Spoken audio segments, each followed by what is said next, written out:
सोचिए, आप एक ऐसी सड़क पर हैं जहां हर मोड़ पर एक नई कहानी है। सुबह बर्फीली हवाओं में चाय, दोपहर हरे भरे खेत और शाम को शहर की रोशनी।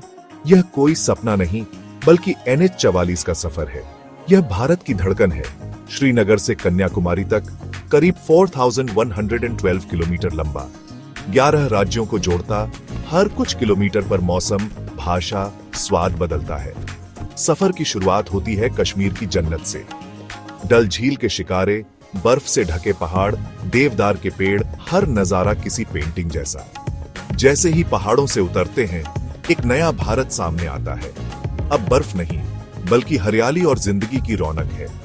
ये रास्ता सिर्फ आंखों का नहीं, दिल का भी है। हर मोड़ पर बदलाव की खूबसूरती दिखती है। कश्मीर की सफेद चादर के बाद भारत के नए रंग सामने आते हैं। ये सफर आपको पूरे भारत की आत्मा से मिलवाता है। क्या आप तैयार हैं इस जादुई सफर के लिए? कश्मीर के बाद पंजाब के हरे भरे खेत, सरसों के फूल और ढाबों की खुशबू आपका स्वागत करती है। यहाँ की मिट्टी की सौंधी खुशबू और गुरुद्वारों की गुरबानी मन को सुकून देती है। पंजाब के बाद हरियाणा की हरियाली और फिर दिल्ली की चमक दमक, इंडिया गेट, लाल किला और भागती जिंदगी। दिल्ली से आगे बढ़ते ही हाईवे आपको उत्तर प्रदेश और मध्य प्रदेश के शांत गांवों और चंबल के बीहड़ों से गुजारता है। यहाँ की नदियां, छोटे कस्बे और सरल लोग भारत की असली तस्वीर दिखाते हैं। फिर आता है महाराष्ट्र, नागपुर के संतरे, ऐतिहासिक किले और मराठाओं की वीरता। हर राज्य एक नया अध्याय है और NH-44 उस किताब के पन्ने पलटता जाता है। पहाड़ों से मैदानों और पठारों तक यह सफर हर रंग दिखाता है।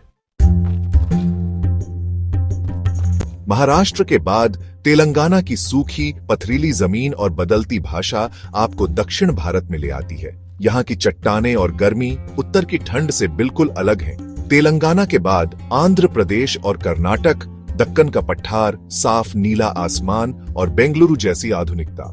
यहाँ परंपरा और तरक्की साथ साथ चलती है। कर्नाटक से तमिलनाडु, अब नारियल, केले के पेड़ और समंदर की नमी महसूस होती है। भव्य मंदिर, गोपुरम और दीवारों पर बनी मूर्तियां भारत की कला और आस्था की कहानी सुनाती है। यहाँ का खाना, इडली, डोसा, सांभर, हर स्वाद में दक्षिण की खुशबू है। सफर अब अपने अंतिम पड़ाव की ओर बढ़ रहा है। समंदर की महक हवा में घुलने लगी है।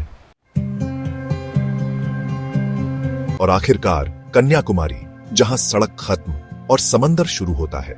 यहाँ 3 समंदर मिलते हैं, बंगाल की खाड़ी, अरब सागर, हिंद महासागर। लहरों का संगीत और हवा में नमक की खुशबू। सूर्योदय और सूर्यास्त का नजारा, स्वामी विवेकानंद स्मारक, यहाँ हर पल यादगार है। कन्याकुमारी में खड़े होकर जब पीछे मुड़कर देखते हैं तो लगता है एक ही सड़क पर पूरा भारत देख लिया। कश्मीर के पहाड़, पंजाब के खेत, दिल्ली की रौनक, दक्कन के पठार और अब यह विशाल समंदर। NH-44 सिर्फ एक सड़क नहीं, भारत की विविधता का ट्रेलर है। यह सफर हमें जोड़ता है, देश से प्यार करना सिखाता है।